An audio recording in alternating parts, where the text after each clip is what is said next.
নজর রাখতে হচ্ছে এবার পরবর্তী খবরগুলোয়। বঙ্গাইগাঁওয়ে পুলিশের জালে এবার দুই ভুয়ো সিআইবি আধিকারিক। রাজস্থান থেকে এসে অসমে প্রতারণার জাল পাতা দুই মহা ঠগ অবশেষে ধরা পড়ল বঙ্গাইগাঁও পুলিশের হাতে। নিজেদের ভারত সরকারের ক্রাইম ইনভেস্টিগেশন এজেন্সির রাজ্যিক ডিরেক্টর এবং অ্যাসিস্ট্যান্ট ম্যানেজার হিসেবে ভুয়ো পরিচয় দিয়ে প্রতারণা চালাতো বলদেব সিং এবং বলরাম চৌধুরী নামের দুই ব্যক্তি। এই ভুয়ো আধিকারিকদের মূল টার্গেট ছিল কোকিলা এলাকার নিরীহ দুধ বিক্রেতারা।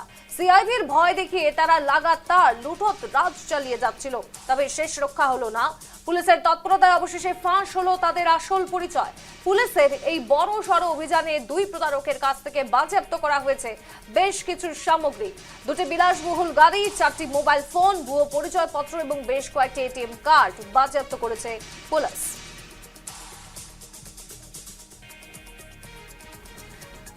আজি পুৱাই এটা বিশেষ খবৰ আমি লাভ কৰিছিলোঁ আৰু খবৰটোৰ এইটো আছিলে যে কোকিলা অঞ্চলত সন্দেহজনকভাৱে 3জনকৈ ব্যক্তি আৰু সন্দেহজনক এখন গাড়ী লৈ তেওঁলোকে ঘূৰা ফেৰা কৰি আছে আৰু গাড়ীখনৰ আগফালে তেওঁলোকে এটা বোৰ্ড লগোৱা আছে। তাত লিখা আছে যে ক্ৰাইম ইনভেষ্টিগেশ্যন ডিপাৰ্টমেণ্ট বুলি লিখা আছে।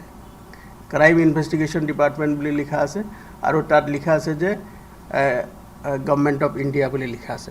তো স্থানীয় ৰাইজে দেখি সন্দেহ প্ৰকাশ কৰে আৰু লগে লগে তেওঁলোক আৰক্ষীক জনায় আৰু লগে লগে সেই স্থানত কোকিলা আউটপোষ্টত আমাৰ CDSP তৰুণ গোয়েল ডাঙৰীয়া তাত উপস্থিত হৈ গৈ দুইজন ব্যক্তিক যেতিয়া আমি গাড়ীখন তেওঁলোকে ৰখাই খানতালাচি চলাওঁ, তাত 3জন ব্যক্তি নহয় 2জন ব্যক্তি আমি লাভ কৰোঁ আৰু 2জন ব্যক্তিকে যেতিয়া থানালৈ লৈ অহা হ'ল আৰু থানাত আহি সোধপোছ কৰা হ'ল, দেখা গ'ল যে তেওঁলোকে সম্পূৰ্ণ এটা ভুৱা আৰক্ষী বিষয়া আৰু তেওঁলোকে ভুৱা পৰিচয় তেওঁলোকে পত্ৰ বনাই তেওঁলোকে মানুহক ভুৱা ভৰি গঞা অঞ্চলত সোমাই মানুহবিলাকক